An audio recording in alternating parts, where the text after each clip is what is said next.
नमस्कार साथियों, मैं रोहित नागर आप सभी प्यारे बच्चों का अपने YouTube चैनल पर स्वागत करता हूं। पिछली क्लास में हमने बताया कि तैयारी कैसे करें।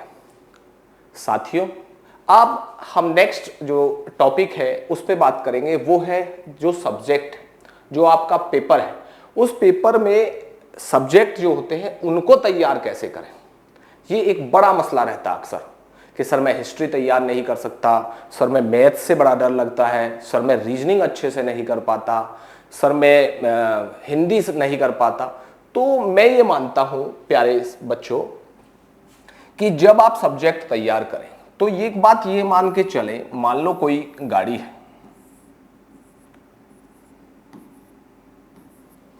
या कोई मकान है, उसके ये पिलर है। जब आप किसी भी एग्जाम के लिए सब्जेक्ट जो होते हैं वो हर सब्जेक्ट बहुत महत्वपूर्ण होता है, नंबर गेन होता है उनसे, और जो नंबर होते हैं वो ही आपको एग्जाम में सफल कराते हैं। जैसे आपका मान लो गाड़ी में यदि एक टायर पंचर हो जाए, गाड़ी चल पाएगी क्या? दूसरा, जब आप किसी मकान के किसी पिलर को यदि कोई भी एक साइड का पिलर यदि धंस जाए नीचे, मकान में दरार आ जाएगी, मकान गिर सकता है। आप जैसे क्रिकेट खेलते हैं, क्रिकेट में आप देखेंगे कि क्रिकेट में आपने बैटिंग अच्छी कर ली, आपने गेंदबाजी अच्छी नहीं की, मैच हार जाएंगे। और तो और यदि एक भी कैच छोड़ दी तो पूरा मैच चला जाता है। तो प्यारे साथियों, जैसे ये सब चीजें बहुत महत्वपूर्ण है, उसी प्रकार किसी भी सब्जेक्ट एग्जाम से पहले उसके प्रत्येक सब्जेक्ट को अच्छे से तैयार किया जाता है। जब आप एग्जाम के किसी पैटर्न पे देखेंगे तो उसमें क्या होता है कि उस एग्जाम को हमें उसके सब्जेक्ट को अच्छे से तैयार करना होता है। जब मैं बात जनरल कंपटीशन की करता हूं तो सबसे महत्वपूर्ण पॉइंट होता है जर्नल स्टडीज, जिसे आप जीएस बोलते हैं। दूसरा जो पॉइंट होता है, वो दूसरा सब्जेक्ट जो होता है वो मैथ मान लो। तीसरा जो सब्जेक्ट मानते हैं वो मान लो आप रीजनिंग हो गया। चौथा जो सब्जेक्ट होगा वो आप मान लो इंग्लिश हो गया। पांचवा मान लो हिंदी हो गया। और छठा मान लो आपका कंप्यूटर हो गया। ऑलमोस्ट इन सब्जेक्टों से ही मिलकर ही आपका पूरा पेपर बन जाता है। किसी में जीएस ज्यादा आ जाती है, किसी में मैथ आता है, किसी में मैथ रीजनिंग के सवाल कुछ आते हैं, कहीं इंग्लिश आ जाती है, कहीं हिंदी के अंक है, कहीं कंप्यूटर लगा हुआ होता है। जैसे दिल्ली पुलिस कांस्टेबल में कंप्यूटर के 10 सवाल होते हैं। तो इन सभी से मिलके आपका पेपर तैयार होता है। और कहीं भी आप यदि किसी पॉइंट पे भी गलती करते हैं, लूज छोड़ते हैं, तैयारी हल्की करते हैं, तो वो उसका खामियाजा आपको रिजल्ट में देखने को मिलता है। आपको खामियाजा कहां भुगतना होगा? अपने रिजल्ट में। इसलिए मेरी सलाह आपसे है, अपने अनुभव के आधार पे आपको बताऊंगा कि प्यारे बच्चों, प्यारे मेरे छोटे भाई बहनों, आप जब भी तैयारी करें इन सभी सब्जेक्ट को अच्छे से तैयार कर लें। चाहे कोचिंग के माध्यम से करें, चाहे आप अपने बुक्स के माध्यम से करें, सेल्फ स्टडी से करें, लेकिन जिस सब्जेक्ट को आप तैयार करें उसे अच्छे से तैयार कर लें। जैसे मैं बताता हूं अक्सर, जब क्रिकेट का मैच होता है, 300-250 रन आपने बना दिए, अगर एक भी कैच यदि उस बल्लेबाज का छोड़ दिया जो फुल फॉर्म में है, पूरा मैच गंवा देंगे। इसलिए हमें कहीं पर भी कोई त्रुटि नहीं करनी है। समझ गए बात? अगला पॉइंट, अब मैं एक एक पॉइंट आपको समझाता चलूंगा कि जीएस कैसे तैयार करेंगे, मैथ कैसे तैयार करेंगे। अक्सर बच्चों के सवाल रहते हैं और इन्हीं बातों में वो कंफ्यूज रहते हैं। चलिए पहला पॉइंट लेते हैं हम, सब्जेक्ट जर्नल स्टडीज, सामान्य अध्ययन। बहुत से बच्चे कहते हैं सर हमसे जनरल स्टडीज तैयार नहीं होती, सर हम होता क्या है कि सर पढ़ तो लेते हैं, याद नहीं रह पाता। सर हम क्वेश्चन तो कर लेते हैं लेकिन इतने क्वेश्चन अटेम्प्ट नहीं हो पाते, उससे ज्यादा गलत कर लेते हैं। तो इन सब बातों का जो मैं मानता हूं वो आप जब आपने स्टडी की होगी, स्कूलिंग आपकी रही होगी, उस समय आपने ढंग से नहीं पढ़ा या ढंग से आपको नहीं पढ़ाया गया, ये एक कारण हो सकता है। चलो समस्याएं जो रही, उन्होंने नहीं पढ़ाया, तुमने नहीं पढ़ा, लेकिन अब पढ़ना तो पड़ेगा दोस्त। कहीं 25 नंबर का है, कहीं 30 नंबर है, कहीं 50 नंबर है, कहीं कितने नंबर है। किसी ऐसा कोई एग्जाम नहीं जिस एग्जाम में जनरल स्टडीज ना आती हो, सामान्य अध्ययन का जिक्र ना होता हो। कोई ऐसा एग्जाम नहीं। जब कोई ऐसा एग्जाम नहीं तो इसका मतलब है ये तैयार तो करनी पड़ेगी। तो जो जनरल स्टडीज है वो मैं दो तरीके से इसको लेके चलता हूं। एक तो मैं लेके चलता हूं सामान्य अध्ययन, जो जनरल स्टडीज होता है सामान्य अध्ययन रूप में, और इसका ही एक फॉर्म इसी की होती है करंट अफेयर। करंट अफेयर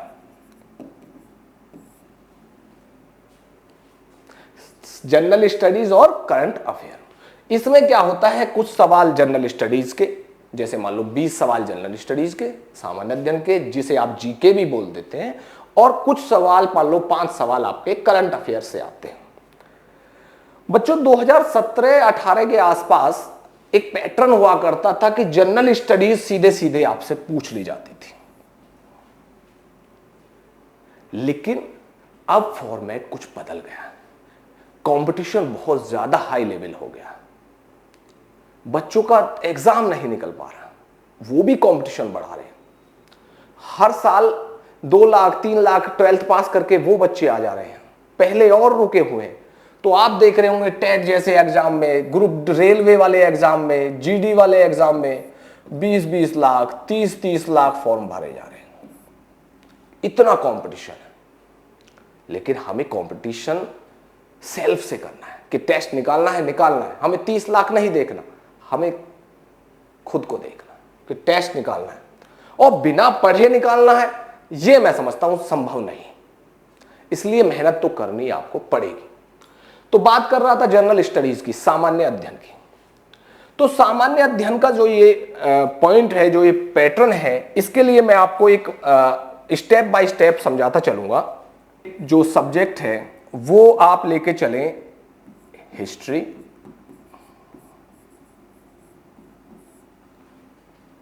दूसरा आप लेके चलेंगे सब्जेक्ट जियोग्राफी, तीसरा सब्जेक्ट है आपका पॉलिटी, चौथा आपका इकोनॉमिक्स, इको आप जिसे कहते हैं, अर्थशास्त्र कहते हैं, फिफ्थ में आपका साइंस, छठे में आपका मिसलेनियस, और सेवेंथ में आप स्टैटिक जीके भी रख सकते हैं। स्टैटिक जीके, हालांकि मिसलेनियस और स्टैटिक जीके लगभग समान ही है, पर ये मिलता जुलता ही पॉइंट है। और इसके साथ साथ आपको करंट अफेयर भी पढ़ना होगा। साथ के साथ आपको करंट अफेयर, जो हमारी रोजाना की घटित घटनाएं हैं, वो घटना से आपको अपडेट रहना होगा। प्यारे बच्चों, करंट अफेयर कहीं से पढ़ाई, मेरी समझ में पढ़ाई नहीं जानी चाहिए और नहीं पढ़नी चाहिए। करंट अफेयर डेली जो घटित घटनाएं हैं, यदि आप समाचार पत्रों के माध्यम से, न्यूज चैनलों के माध्यम से यदि अपडेट रहते हैं और थोड़े से एक्टिव रहते हैं, तो ये पॉइंट अपने आप क्लियर हो जाता है। थोड़ा बहुत बचता है, अगर आपको लगता है कि मैं अभी भी कम हूं, तो किसी एक पत्रिका के माध्यम से, ऐसे नहीं आपने 5 पत्रिकाएं ले ली, नहीं, पत्रिकाओं का भी स्तर है। मान लो प्रतियोगिता दर्पण है और आप यूपी पुलिस कांस्टेबल की कर रहे हैं, तो आप प्रतियोगिता दर्पण आपके लिए नहीं है। प्रतियोगिता दर्पण जो है वो यूपीएससी के लिए, स्टेट पीसीएस के लिए, लेकिन बच्चे क्या प्रतियोगिता दर्पण को ही पढ़ने लगते हैं। तो इन चीजों को भी आपको देखना है। अब जो जनरल स्टडीज है, हिस्ट्री की बात करते हैं, हिस्ट्री जब तैयार करें तो इस हिस्ट्री को आप कोई एक बुक लें, कोई एक बुक, उसके माध्यम से हिस्ट्री को तैयार करें। हिस्ट्री को 3 भागों में बांट के चलते हैं, प्राचीन, मध्यकालीन और आधुनिक भारत।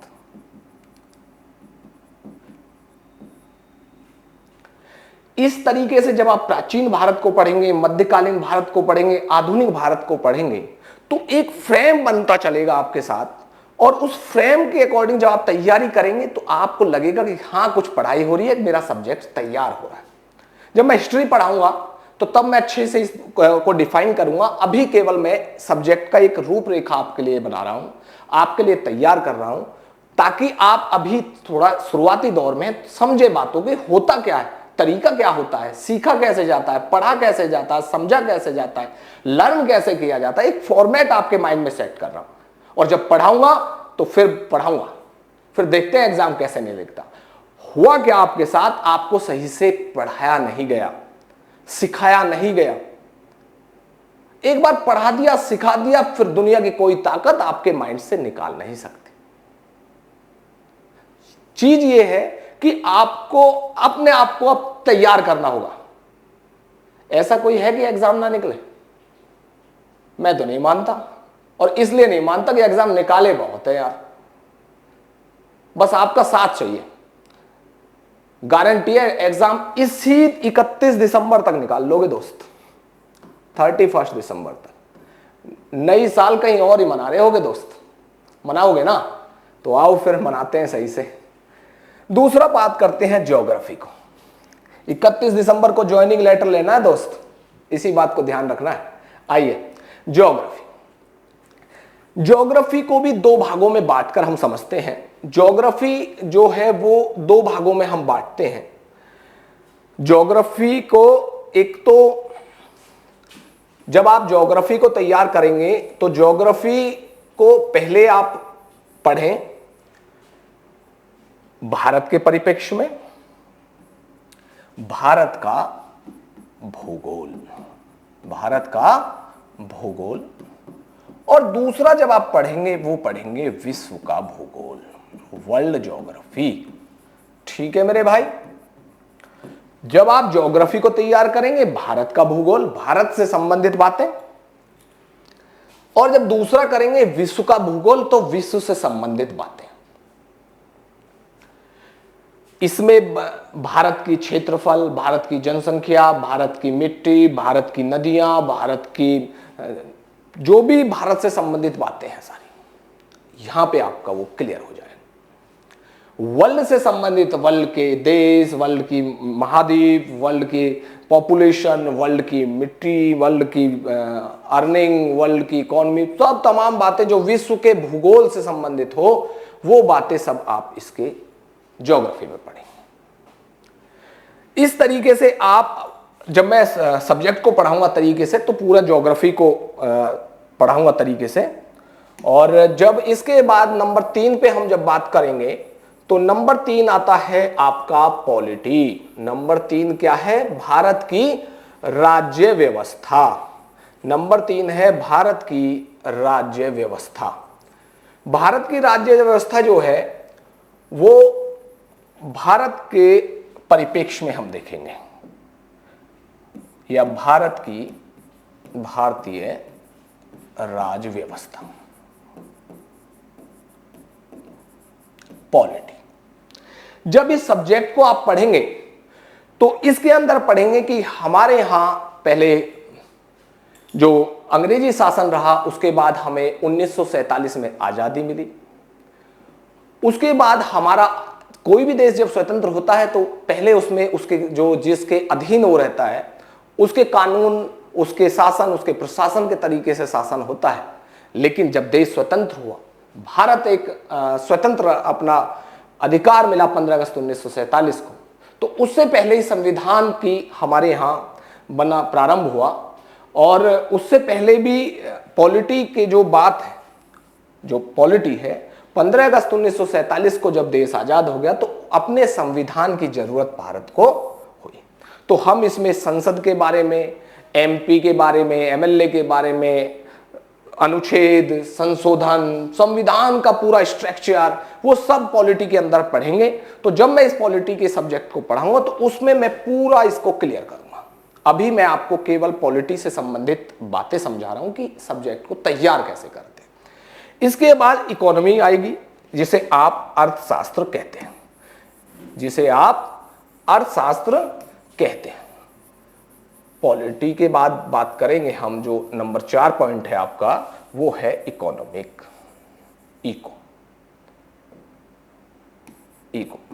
इकोनॉमिक्स। इकोनॉमिक्स जब आप तैयार करेंगे तो वो भारत के परिप्रेक्ष्य में या विश्व के परिप्रेक्ष्य में भी, लेकिन उस इकोनॉमी का भारत में कितना प्रभाव। जनरली भारत की इकोनॉमी पे क्वेश्चन बनते हैं, लेकिन कभी कभी एक दो क्वेश्चंस विश्व अर्थव्यवस्था पे भी आता है, लेकिन वो भारत के परिप्रेक्ष्य में कि उसको भारत को कितना लाभ है उन देशों से, उन देशों के आर्थिक संबंधों से क्या सवाल है। तो वो सब बातें भारत की इकोनॉमी से जब आप सब्जेक्ट में पढ़ेंगे तो वो हम वहीं पे आपको क्लियर करा देंगे। किसी भी देश की अर्थव्यवस्था बहुत महत्वपूर्ण और देश का आधार स्तंभ होती है। नेक्स्ट पॉइंट है साइंस। जब आप 5वां पॉइंट है आपका साइंस, विज्ञान, किसी भी विषय का क्रमबद्ध ज्ञान विज्ञान कहलाता है। विज्ञान को आप 3 परिप्रेक्ष्य में मूल रूप से जो जनरल कंपटीशन है उसमें पढ़ते हैं। Physics, chemistry, biology. बायोलॉजी को, फिजिक्स जो है उसे आप भौतिक शास्त्र कहते हैं, भौतिक विज्ञान। केमिस्ट्री को आप रसायन विज्ञान कहते हैं। जब आप साइंस तैयार करें, किसी ना किसी क्वेश्चन से, किसी ना किसी पेपर में 3 से 4, 5 तक भी 3 से 5 क्वेश्चन साइंस के अवश्य मिल जाएं। चाहे आप कांस्टेबल की कर रहे हो, एसएससी की कर रहे हो, सीपीओ की कर रहे हो, सीजीएल का दे रहे हो, रेलवे में दे रहे हो, या कहीं भी कोई एग्जाम आप दे रहे हैं, तो वहां पर साइंस में फिजिक्स से 1-2 सवाल, केमिस्ट्री से और बायोलॉजी से आपके सवाल आपको मिलते हैं। इसे जीव विज्ञान।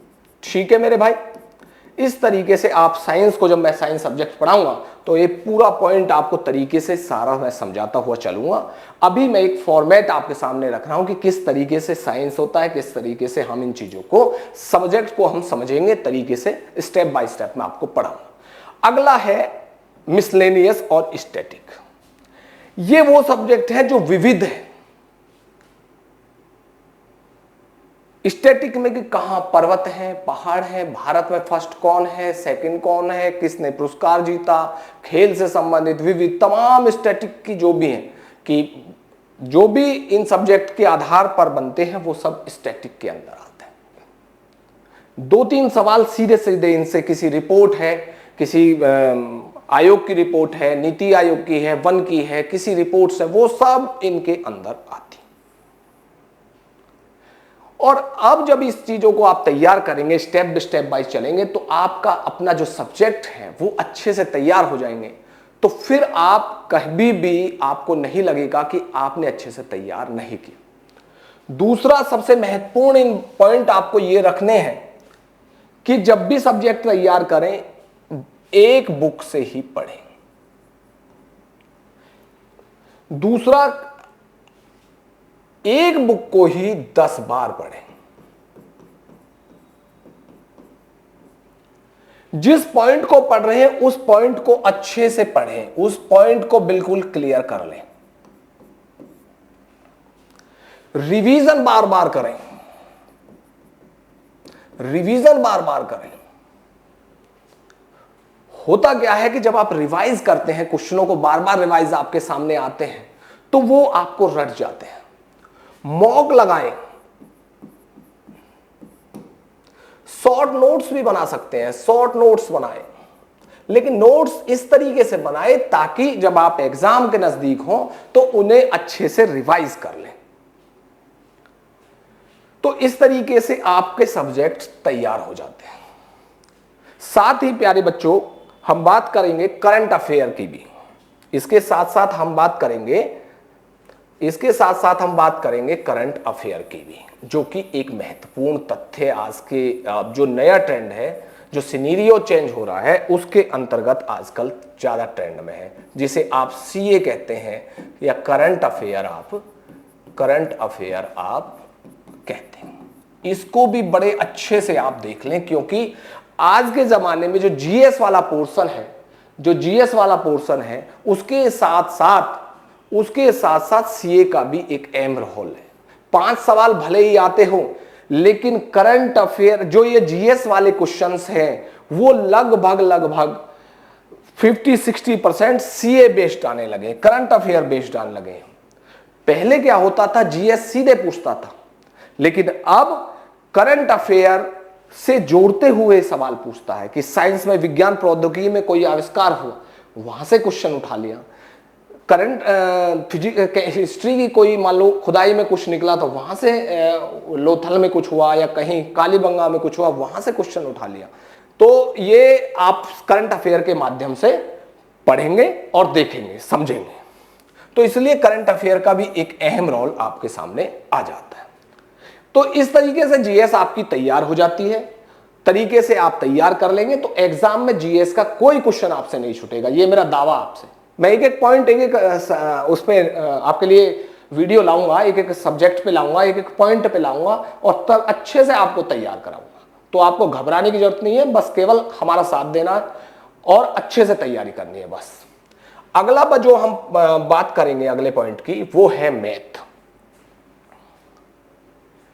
अक्सर मैं देखता हूं 60 से 70% बच्चों का एक ही सवाल है, सर मैथ से बड़ा डर लगता है। हवा बना रखा है। अगर इस सब्जेक्टों में सबसे ज्यादा मैं बात करूं तो सबसे इंटरेस्टिंग कोई सब्जेक्ट है तो वो मैथ है। फिक्स है, सिलेबस फिक्स है, बस उठाना है, सीधे करते जाना है, आंसर आएगा, कंफर्म मिलेगा। लेकिन मेरे दोस्त, थोड़ी सी मेहनत मांगता है। इसका एक फंडा है, ये मेहनत मांगता है, थोड़ी सी मेहनत मांगता है गुरु। जिसने इसमें समय दिया, बटे के बटे नंबर आते। आपने सुना भी होगा, मैथ में बटे के बटे रहे हैं हमेशा ही, बटे के बटे ही आते हैं जहां आते हैं गुरु। फॉर्मूलाओं का मामला है, सारा फॉर्मूला आपने अच्छे से तैयार कर लिए, टॉपिक आपने अच्छे से तैयार कर लिया, आपने उसके सिलेबस को, उसको अच्छे से समझ लिया, अंडरस्टैंडिंग बना ली, फिर कोई दिक्कत नहीं, कुछ भी तो नहीं है। तो आप जब मैथ को स्टार्ट करें तो मैथ को 2 पार्ट में डिवाइड कर ले। एक पार्ट होता है इसका एडवांस्ड मैथ, एक होता है अर्थमेटिक।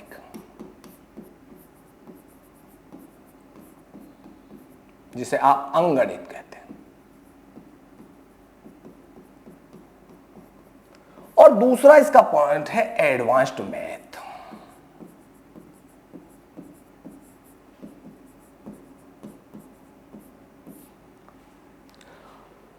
एक तो होता है अर्थमेटिक, एक होता है एडवांस्ड। प्यारे साथियों, एक बात बताओ, जब मैं आपको पिछली क्लास में बता रहा था कि तैयारी कैसे करें, तो मैंने आपको एक बात बताई थी कि सिलेबस जब आप देखें, किसी भी एग्जाम को करें, उसका सिलेबस जरूर देखें, उसके प्रीवियस ईयर पेपर देखें। उससे क्या फायदा मिलता है? उससे फायदा यह मिलता है कि जब आप उन एग्जाम की तैयारी करेंगे, उसके सिलेबस को देख लेंगे, तो आपको पता लग जाएगा कि इसमें अर्थमेटिक आएगा या एडवांस्ड आएगा तो कितना आएगा। अगर अर्थमेटिक है तो उसके कितने चैप्टर्स हैं, 1 2 3। एडवांस्ड के कितने वेक्टर हैं, 1 2 3। है भी या नहीं? कभी ऐसा हो आपने पूरा ब्रह्मांड पढ़ गया, उसमें पता लगा एडवांस तो आने नहीं भाई, तो एक्स्ट्रा मेहनत भी नहीं कर। मेहनत करनी है, उतनी करनी है जितनी की जरूरत है। मास्टर नहीं बनना। अभी आपको टेस्ट क्वालिफाई करना है, एग्जाम क्वालिफाई करना है गुरु, इस दिन के लिए लड़ना है बस। बाद में बन लेना विद्वान, मास्टर, प्रोफेसर, लेक्चरर, बाद में बन लेना, पहले मेरे दोस्त या निकाल लो। क्लियर? आओ जरा, जब आप अर्थमेटिक की बात करेंगे तो अर्थमेटिक में मान लो 15 या 16 चैप्टर आपके पास हैं। क्या ये सारे चैप्टर आपको पढ़ने हैं? ये सारे चैप्टर आपको पढ़ने नहीं हैं। ये वो चैप्टर्स हैं, जैसे मान लो आप नंबर सिस्टम से शुरू कर लें। मैं मैथ आएगा तब पूरा सिस्टम समझाऊंगा आपको, पूरा मैथ का एक एक चैप्टर लेके चलेंगे, सब तरीके से समझाएंगे। पहले मैंने अभी आपको नंबर सिस्टम या संख्या पद्धति अभी मैं रफली आपको समझा के चल रहा हूं, ताकि आप थोड़ा सा तैयार हो जाएं कि भाई होता क्या है, तरीका क्या है, पढ़ क्या रहे हैं, क्या सिस्टम चल रहा है। उसके लिए मैं आपको तैयार कर रहा हूं। नंबर सिस्टम है, क्लासिफिकेशन है, उसके बाद में सिंप्लीफिकेशन है, उसके बाद में साधारण ब्याज है, चक्रवर्ती ब्याज है, संख्याओं पर संक्रियाएं हैं, उसके बाद में औसत है, संख्या के बारे में जितनी भी क्रियाएं हैं उन्हें समझेंगे। उसके बाद में आप नंबर सिस्टम, कंपाउंड, साधारण ब्याज, चक्रवर्ती ब्याज से होते हुए आप पाइप तक की है, नाव के सवाल है, उसके बाद में क्षेत्रफल आ जाता है। तो इन सब सवालों से निकलते हुए जब आप चलेंगे, लेकिन मेरे प्यारे भाइयों आपसे एक ही मात्र गुजारिश है कि जो आपने टेस्ट का निर्धारण कर लिया, उस टेस्ट के सिलेबस को, पैटर्न को पहले जरूर देख लें कि हमारे में कौन कौन से चैप्टर हमारे में है। बात समझ गए?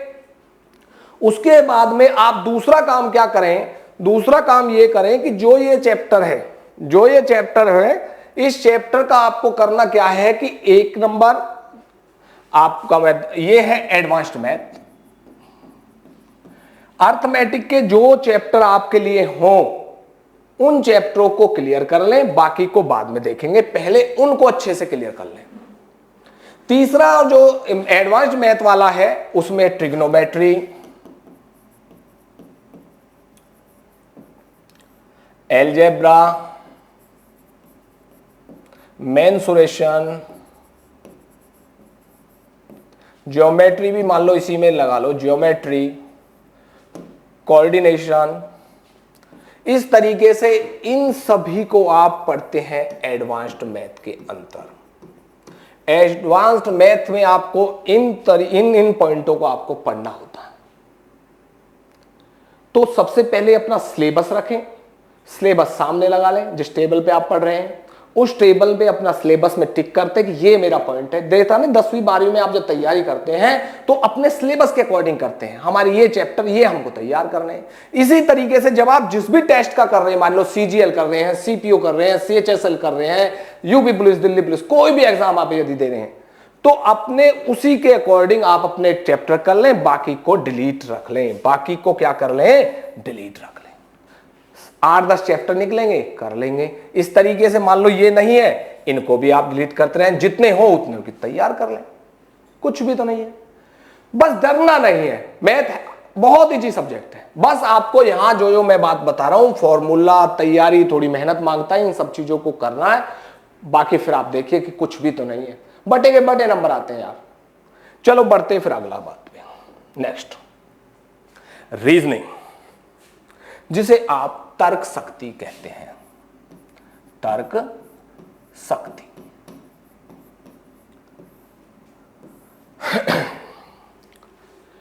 रीजनिंग क्या है कि सबसे आसान मैथ का, मैं तो भाई छोटा भाई कहता हूं इसे, मैथ का छोटा भाई। कुछ आईएनजी लग रही है इसलिए इसे छोटी बहन भी कह देते हैं। रीजनिंग। अब आप एक बात बताओ मेरे भाइयों कि रीजन प्लस आईएनजी है, रीजन प्लस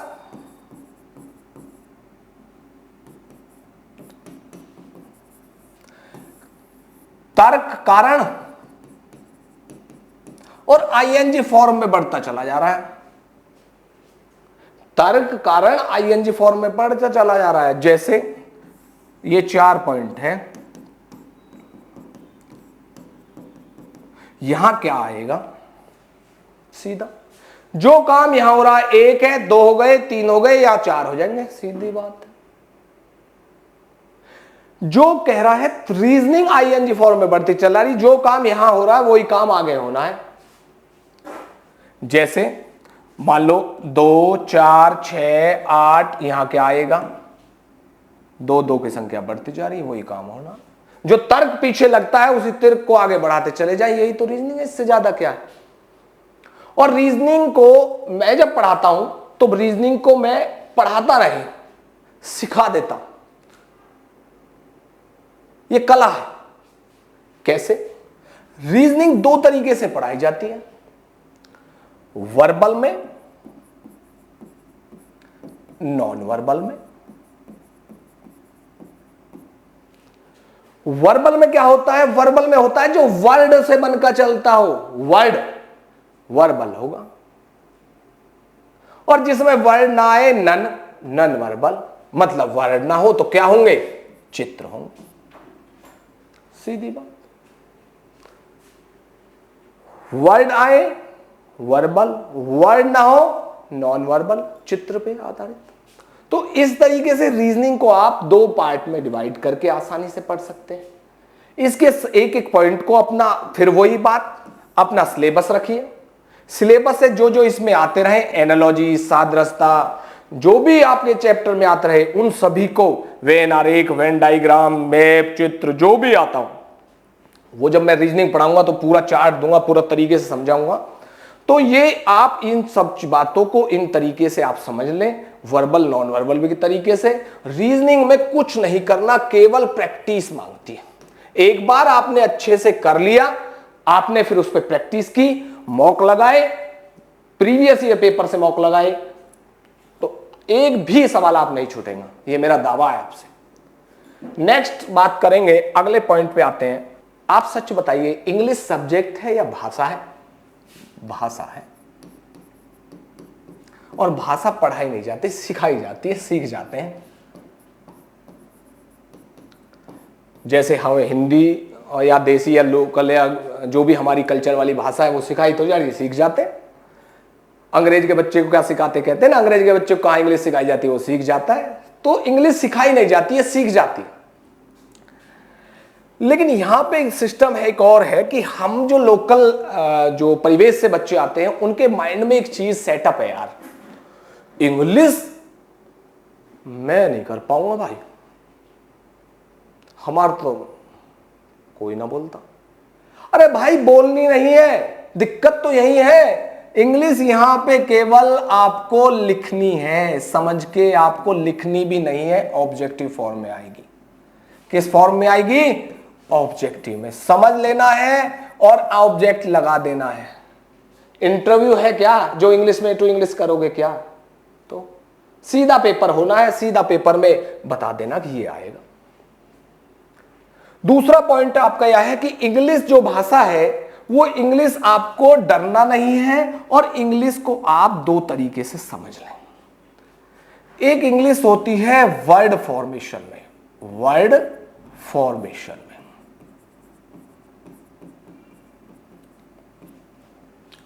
दूसरी इंग्लिश, दूसरा जो टॉप पॉइंट होता है इसका, वो होता है ग्रामेटिकल पोर्शन,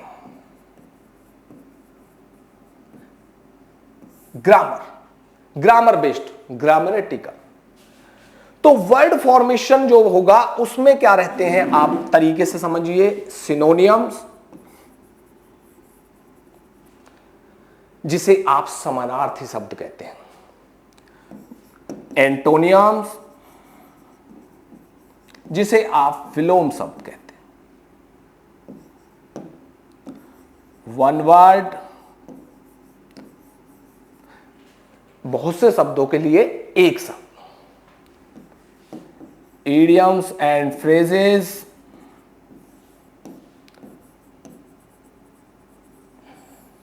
जिसे आप मुहावरे कहते हैं ना गांव में मुहावरे, तो वो सब ये इसमें वर्ड आएंगे। सिनोनियम्स में एक जैसे वर्ड आएंगे। इसमें एंटोनियम्स विरोधाभास के वर्ड है। इनमें एक समान जो बहुत सारे शब्द हैं उनके लिए एक शब्द आएगा। इडियम्स फ्रेज में आपके क्या आएंगे, आपके मुहावरे आएंगे, मुहावरे। ठीक है मेरे दोस्त। इसके बाद क्या होगा, जो ये आपका ग्रामेटिकल पोर्शन है, इस ग्रामेटिकल पोर्शन में क्या रहेगा, जब आप ग्रामर समझेंगे, ग्रामर में पार्ट ऑफ स्पीच का बड़ा रोल है। क्या है, part of speech. Article, noun, pronoun, verb, adverb, adjective, conjunction, जब इन चीजों को आप तरीके से समझते हुए आएंगे, ऐसा कि इंग्लिश ना समझ में आए, हो ही नहीं सकता। होता क्या है कि आपको सही से ना समझाई गई, नाउन नहीं समझाई। क्या नाउन है, अरे किसी के नाम को नाउन कहे, क्या प्रोनाउन है, जो नाउन के नाम पे रख दे वो प्रोनाउन बन गई। कोई बात है क्या, फालतू बस सीधी बात समझ लेना। नाम हो तो प्रोनाउन होगी, रोहित नागर नाउन होगे, नाम है किसी का रोहित नागर होगा। ही इज ए टीचर, पढ़ा रहा, ही हो गया, वो प्रोनाउन होगा, सीधा बात है। नाम की बात ना कि उस व्यक्ति के मेंशन कर दिया, तो ये सब प्रोनाउन ही तो क्या है, पढ़ा रहे हैं, टीचिंग कर रहे हैं, ये वर्ब हो गए। स्मार्ट टीचर है तो एडजेक्टिव होगा। तो ये सब चीजें क्या है, बस केवल आपको पढ़ाया जाना है, आपको समझाया जाना है, सिखाया जाना है। हुआ क्या आपके साथ, आपको सिखाया नहीं गया, समझाया नहीं गया, एग्जाम्पल्स नहीं दिए गए, और यही समस्या रही। बच्चा जूझ रहा है, एग्जाम पास करने के लिए जूझ रहा है। एक नया स्किल टीचर आता है, तुरंत बताता है, वो बच्चे पास कर जाते हैं।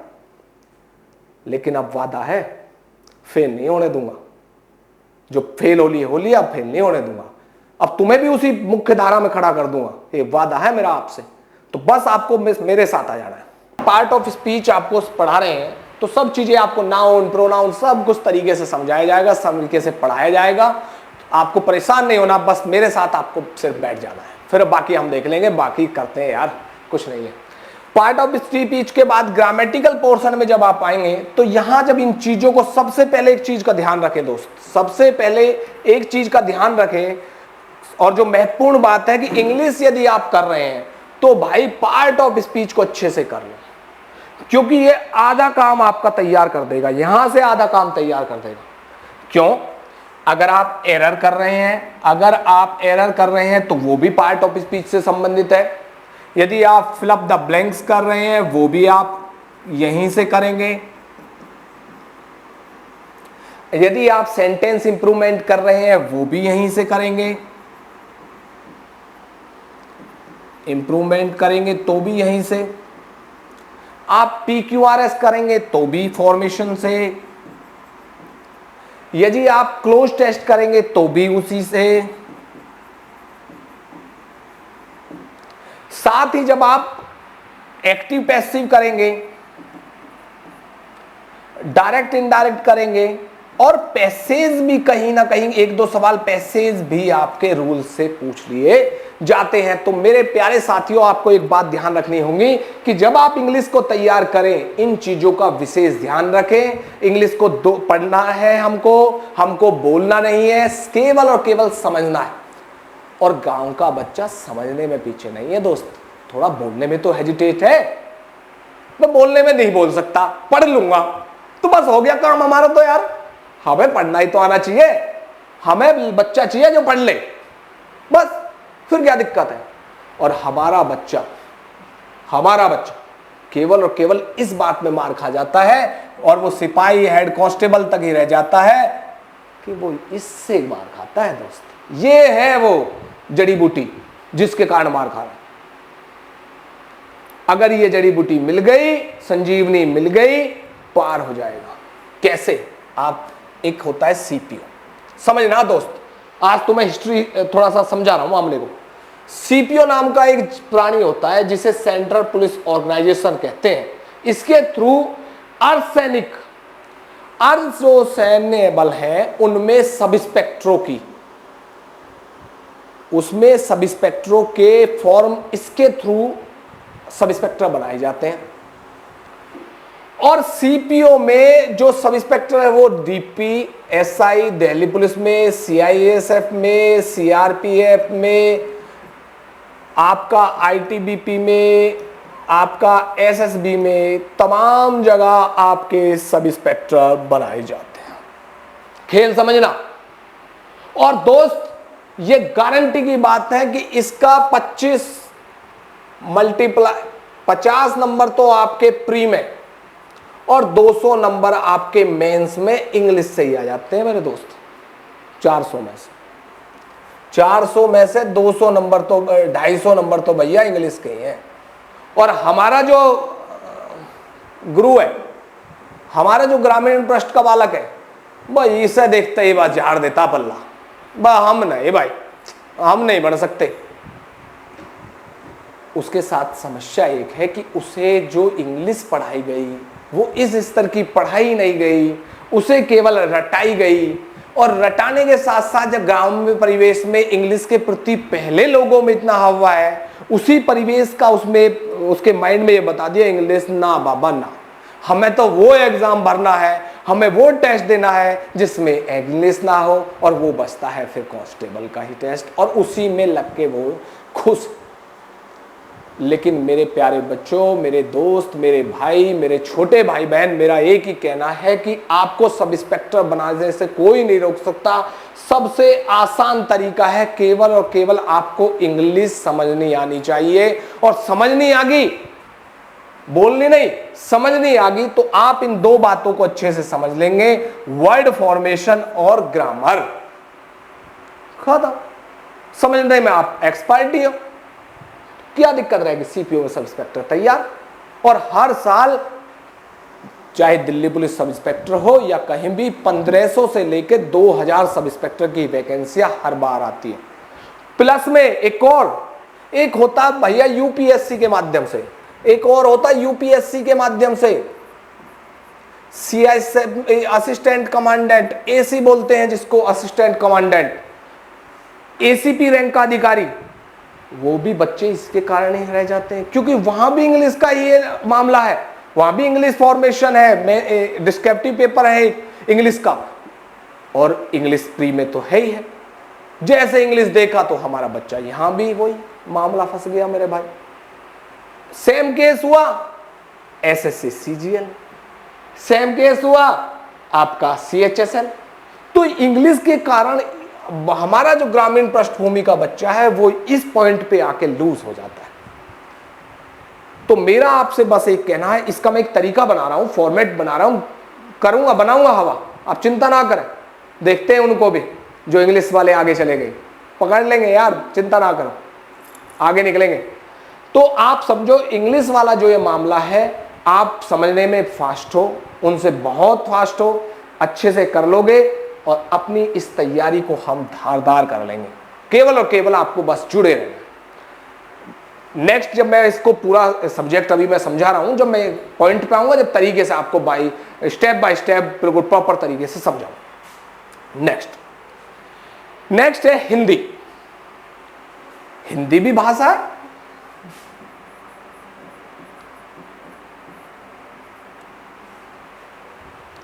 इसमें भी सेम पोर्शन, वही शब्दार्थ, शब्द से संबंधित और वही व्याकरण से संबंधित। शब्द में वही समानार्थी, विलोम,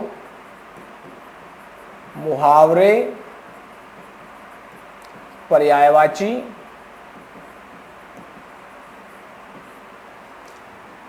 पर्यायवाचियों या एक शब्द अनेक शब्दों के लिए एक शब्द,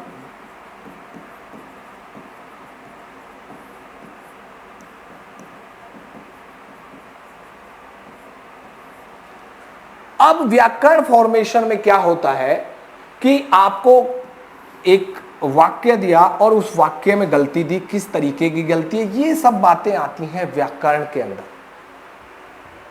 या आपको एक पैराग्राफ दिया, उसमें खाली जगह दी, उसको भरने का कि इसके तरीके कैसे कैसे भरे जाएंगे। आपको एक पूरा वाक्य दिया, उसमें खाली जगह दे दी, वो भरने वाला। ये सब व्याकरण से संबंधित है। और साथ ही साथ इसका एक महत्वपूर्ण पक्ष है, वो है गद्यांश। और वो कहीं ना कहीं 5 का कहीं 10 नंबर का आता ही आता है। केवल क्या होगा, पैसेज दिया होगा, आपकी समझ देखी जाएगी और उससे उसके प्रश्न होंगे, उससे उसके लगभग 5 प्रश्न होंगे जो आपको उससे ढूंढने हैं और उस पर टिक मार्क करना है। हिंदी में घबराने की जरूरत नहीं, आप सामान्य परिवेश से आते हैं, कोई दिक्कत नहीं, केवल और केवल आपको इन बातों को सही से समझना है, एक एक पॉइंट को आपको तैयार करना है, तो फिर कुछ भी तो दिक्कत नहीं होगी दोस्त। एक बार ढंग से तैयार कर लो यार और फिर देखो मजा आएगा लड़ने में। नेक्स्ट जब मैं हिंदी पढ़ाऊंगा या बताऊंगा उस तरीके पे, तो फिर मैं एक एक करके आपको तरीके से समझाऊंगा, आपको परेशान होने की जरूरत नहीं है। अब अगला पॉइंट है कंप्यूटर। कंप्यूटर ऑलमोस्ट कम ही एग्जामों में आता है, लेकिन अब धीरे धीरे इसका ट्रेंड बढ़ना है क्योंकि सिनेरियो हैज बीन चेंज्ड, समय बदल रहा है, इंग्लिश ट्रेंड आने जा रहा है, कंप्यूटर की महत्ता बढ़ रही है। उसी को देखते हुए दिल्ली पुलिस में या और अन्य जगह भी कंप्यूटर के 10 नंबर के मार्क्स आने लगे। जब आने लगे हैं तो फिर पीछे क्यों रहे, फिर तो तैयार तो करना पड़ेगा मेरे दोस्त। उसके लिए क्या करते हैं, आप कंप्यूटर को 2 भागों में डिवाइड कर लें, सॉफ्टवेयर, हार्डवेयर। उसके बाद इनसे संबंधित सामान्य प्रश्न सामान्य। आपको पूरा कंप्यूटर की सारा जरूरत नहीं, केवल सामान्य प्रश्न आपको तैयार करने। ऐसा नहीं कंप्यूटर चाला सारा सिस्टम और पूरा MS वर्ड और MS की और सारा मामला नहीं। 10 प्रश्न कंप्यूटर से संबंधित 10 प्रश्न आपको तैयार करने हैं। हाँ करने हैं, ऐसा नहीं छोड़ने, करने जरूर है, लेकिन सामान्य तौर पर। हमें कंप्यूटर का एक्सपर्ट नहीं होना, विशेषज्ञ नहीं, उसमें स्पष्ट लिखा।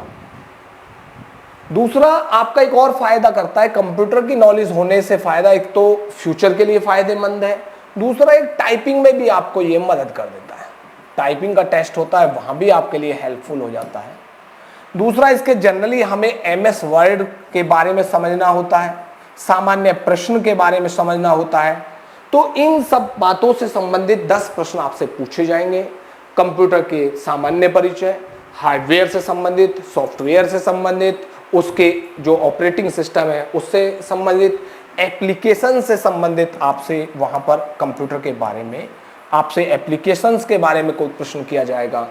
कंप्यूटर की खोज किसने की, कौन सी पीढ़ी अब कंप्यूटर की चल रही है, ये तमाम सवाल जब मैं कंप्यूटर के बारे में क्लासेस दूंगा तो वहां भी आपको अच्छे से समझाऊंगा कि कंप्यूटर को कैसे तैयार करें, कैसे उन क्वेश्चनों को तैयार करें, कैसे क्वेश्चनों को लगाएं।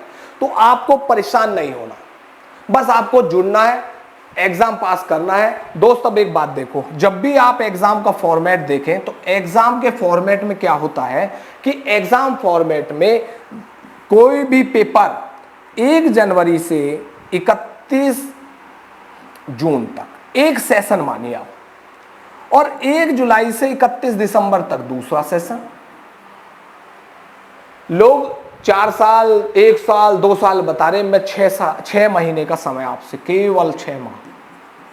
इससे दरमियान से इस दरमियान तक एग्जाम क्वालिफाई हो जाता है, फॉर्म भी निकलता है, रिजल्ट भी आ लेता है और तैयारी भी हो लेती है। इतना इनफ होता है किसी भी एग्जाम के लिए।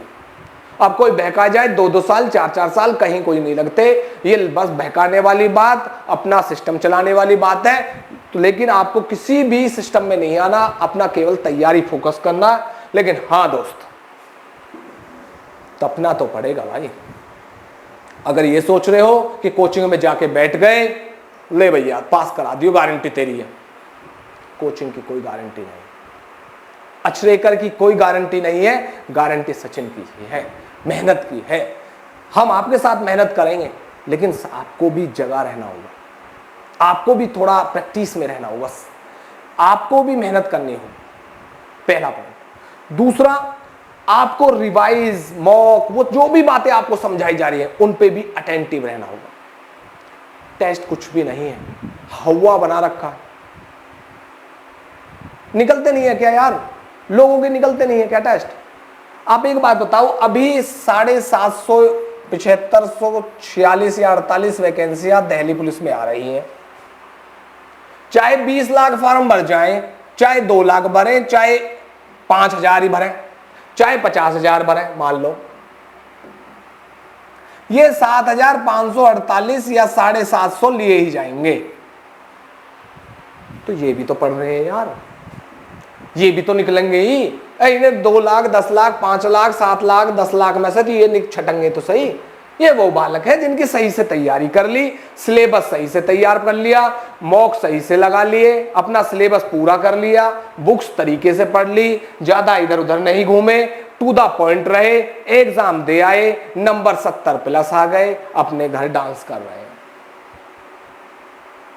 अब दूसरे बच्चे हैं, और भी तो बच्चे हैं, वो अपने अभी तो सिलेबस ढूंढ रहे हैं, पढ़ा सिलेबस नहीं भी पढ़ा, उसके बाद में वो कोचिंग गए, कल यहां पढ़ी, परसों उसके चले गए, तीसरे दिन यहां आ गए। उसके बाद में क्या करा उन्होंने, उसके बाद में एक बुक हिस्ट्री की ले ली, फिर दूसरे देखा पड़ोसी भी ले आया, उसके बाद दूसरे कलर के लिए आए, तीसरे दिन तीसरे कलर के लिए आए। अरे हर किताब में अकबर हुमायूं का बेटा ही है, किसी में हुमायूं का बाबा नहीं है। तो जब सब बात फिक्स है तो फिर एक ही किताब में जो पढ़ लो। हर किताब में जो बाबर है वो 1526 से 1530 ही मिलेगा। कोई किताब मुझे ला दो जिसमें ये लिखा जब 1556 से 1572 हो, लाओ किताब ढूंढ के। अरे जब हुआ ही काल उसका है, उसके जन्म ही तब है, तभी तो सिस्टम है यार, तभी वो आया, उसने युद्ध करे 1527 कौन सा करा, 28 में कौन सा, 30 में क्या, बात समझ रहे आप मेरी। तो हर किताब में यही है मेरे भाई। सचिन ने 100 शतक लगाए, ऐसा तो नहीं तीसरी किताब में 300 शतक दिखा देगा कोई, हर किताब में वही है। तो फिर एक किताब पढ़ो, एक किताब को 10 बार पढ़ो, ज्यादा बार बार उसको टिक मार मत करो, पॉइंट कर लो भैया, जो टिक लगे उसको ऐसे लगा लो। रंगना नहीं है, चित्रकार नहीं बनना, हमें तो टेस्ट पास करना है। तो खैर ये सब बातें चलती रहेंगी, जब मैं और समझाऊंगा आपको। तो ये सब बातें आपको समझानी थी मेरे को, और आपको बताना था कि क्या ये मामला रहता है, क्या कैसे सब्जेक्ट। पिछली क्लास में जो हमने समझाया था आपको, वो समझाया था कि तैयारी कैसे की जाती है। इस लेक्चर में, इस क्लास में मैंने समझाया कि सब्जेक्ट को कैसे तैयार करें। जब आप सब्जेक्ट सही से तैयार नहीं कर पाओगे तो पूरा डिस्टर्ब रहोगे, सही से तैयारी नहीं कर पाओगे और फंसे रह जाओगे।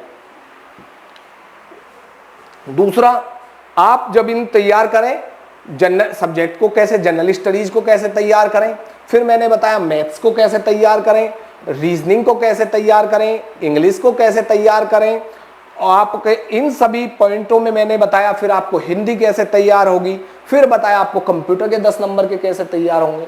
तो ये एक फॉर्मेट आपके सामने मैंने रख दिया है कि तैयारी का एक फॉर्मेट लेके चलो, सिलेबस को तैयार कर लो और एक एक सब्जेक्ट बाई चलो, भागो मत। मैंने देखा कई बार, आपके ये सवाल पढ़ लिया, कल को यहां चले गए, ये पढ़ लिया, परसों को यहां चले गए। अरे 6 महीना होगा, 7 महीने में हो जाएगा, कहां आफत आ गई यार। एक बार ढंग से तो पढ़ लो, छोड़ छाड़ के बैठ जाओ, अपना तरीके से पढ़ लो यार। ऐ मेरे दोस्त भाई, इतना ही तो होगा। 6 की जगह दिसंबर में आओगे, जनवरी मर जाएगा, 14 फरवरी बना ली हो, कैसे होगी, वो चले जाएंगे कहीं। जिनसे तुमने प्रॉमिस कर दिया 14 फरवरी का, जानते हो 14 फरवरी तो सभी जानते होगे, तो क्या जनवरी ना मनाओ, 14 फरवरी मना लेना, क्या दिक्कत है। लेकिन 14 फरवरी मनाने का मजा तभी है दोस्त, जब जेब में ज्वाइनिंग लेटर हो, inspector income tax, inspector central excise, sub inspector Delhi police या यूपी पुलिस सब इंस्पेक्टर, या जहां भी एक नौकरी का कॉल लेटर, ज्वाइनिंग लेटर जेब में, और फिर देखिए मजा। फिर अगला भी फूल एक की जगह 2 रंग आएगा आपके लिए। तो ये सब बातें आपके लिए रहेंगी, लेकिन हमारा फोकस रहेगा सिर्फ एग्जाम पर। और आपके लिए मैं बेहतर से बेहतर जो कोचिंग के नोट्स, तैयारी, फॉर्मेट, सब कुछ मेरा काम है। आपको बस साथ देना है, साथ रहना है। तो आपके लिए मैं बस बेहद यही करूंगा, सबसे ज्यादा मेहनत इसी बात पे करूंगा कि आपका एग्जाम क्वालिफाई हो जाए। बहुत बहुत धन्यवाद, थैंक यू वेरी मच।